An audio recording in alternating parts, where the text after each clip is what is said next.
My name is Eylon, and as you can see, I'm in 8th grade. And today, I will be showing you how we will lead our next generation. As you can see on this big wall, these are bands from the 90s. The 90s were a very influential time for modern music, with boy bands like the Backstreet Boys and girl groups like the Spice Girls, with most of these groups creating music in the genre of hip-hop, pop, and funk. But one subgenre, or one big genre, stood apart from all the rest: rock. Rock had been around by then for 50 years. With tracks like Johnny B. Good by Chuck Berry in the 1950s with that clear, smooth guitar tone. But the 90s changed rock, and rock changed the 90s. With three main subgenres that are grunge, groove, and nu metal. These three subgenres expressed different emotions and complicated topics in their own ways, with hard, heavy guitar tones, which leads us to our first subgenre: grunge. The sub-pop sound, the Seattle sound, what it's been called. Well, as you can see, our band Nirvana here didn't really create grunge, although it was famous for it. A band named Green River in the late 80s created the sound in Seattle. But Nirvana really changed it. In the early 90s, they released their debut album, Bleach, which was still remaining underground for most of the time back then. But their next album really changed not only the history of rock, but the history of music forever. Their next album, Nevermind.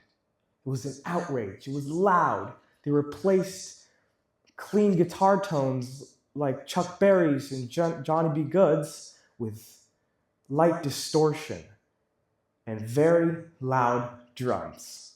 It was an icon. It was an image. It was rebellion. But something wrong happened. In 1994, frontman Kurt Cobain committed suicide. The pressure of fame, the pressure was way too much for him, so he gave in. Grunge was created to go against the system, but after Kurt Cobain's death, grunge was commercialized. You could go outside and see people with Kurt Cobain shirts. This was exactly what Nirvana didn't want to happen. Although Alice in Chains and Pearl Jam continued this grunge, they still commercialized it, and it became into a selling tag. Hard music, that's what Nirvana stood for.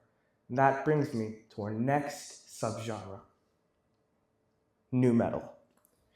These four are players and singers from the band Korn. In the early 90s, metal was redefined in this new subgenre called nu metal.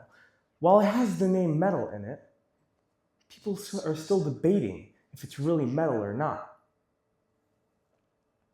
Korn was a band that released heavy music with down-tuned basses and down-tuned guitars and banging drums, and it really did change, again, the music.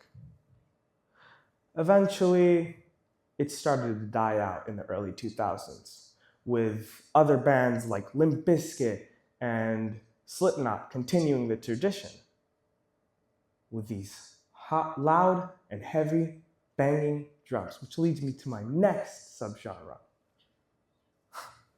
groove metal. In the early 80s, a band named Pantera released their glam metal debut album, Metal Magic. While this didn't blow up, their next album did. In the early 90s, they did a drastic change from glam metal to groove. The band's members consisted of Phil Anselmo, Rex Brown, and Vinnie Paul, and the centerpiece, Dimebag Darrell. All these four coming from Texas, where the music is country and bluegrass. They retained that bluegrass and the country and the groovy beats. They retained that and they turned it into metal. This was a masterpiece, not only in my eyes, but everyone else's. How is music going to change the next generation? This is what you may be asking. Music has been around for hundreds of thousands of years, and it's been a way to grieve, to express love, to express ambition for hundreds and thousands of years. And we can still do the same now. We can lead the new generation, and this one, and the next one with music. Music will be their leader. We just need to show which one to get. Thank you.